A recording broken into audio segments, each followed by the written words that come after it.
Hello, my name is Joy Doering, and I have a daughter who has a mental illness, schizophrenia. What is a parent's worst nightmare for a child who has a mental illness?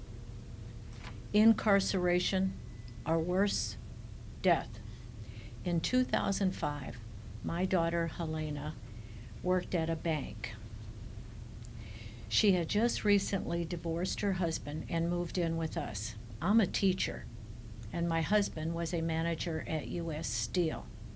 One day in the afternoon, I received a call from Demita, Helena's boss.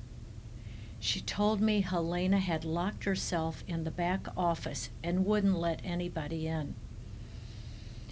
I told my husband, I called him and told him, could he please meet me at the bank? As I drove hectically through traffic to the bank, I am imagining all kinds of scenarios. Helena being thrown to the ground by an overzealous policeman, or Helena being taken out of the bank in handcuffs. I was scared. After driving to the bank, I met Demita at the door, and she explained the situation. Ralph and I talked to Helena for around 20 minutes to try to get her to let us get into the back office. Finally, she did.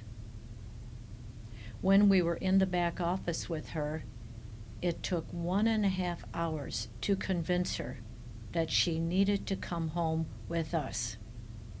But finally, she did. I was relieved. Thus begins Helena's story of recovery.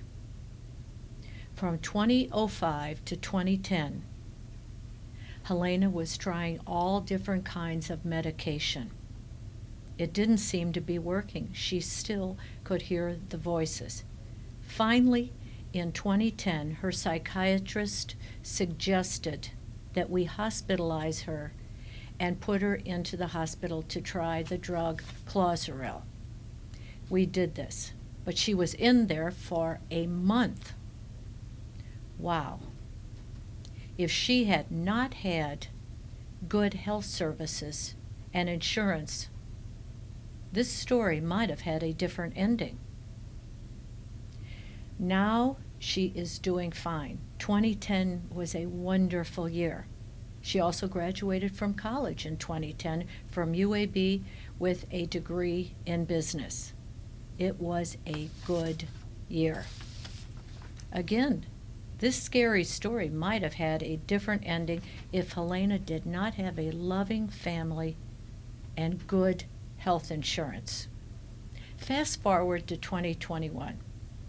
Helena is now a happy, productive young woman who has lots of friends, a great social life, and volunteers at NAMI Birmingham and also at the Humane Society for about 20 hours a week. She cannot hold a full-time job. Stress is her biggest enemy, but she's fine now. In fact, her psychiatrist calls her the poster child for mental health. So what is the answer? Well, Helena's success story depends on 3 things. Good medication, the correct medication, good psychotherapy, and also Helena's commitment to her recovery. She doesn't want to do anything else. She doesn't drink. She doesn't do anything that will interfere with her meds. She wants to stay well. But without good health insurance, a month in a hospital is a long time and quite expensive without health insurance. So what is the answer? Fund Medicaid expansion. That is the hope for good mental health care.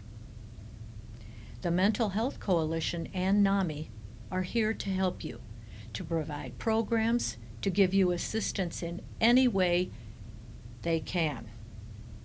Thanks for listening to my story. I hope you enjoyed it. Please, please fund Medicaid expansion.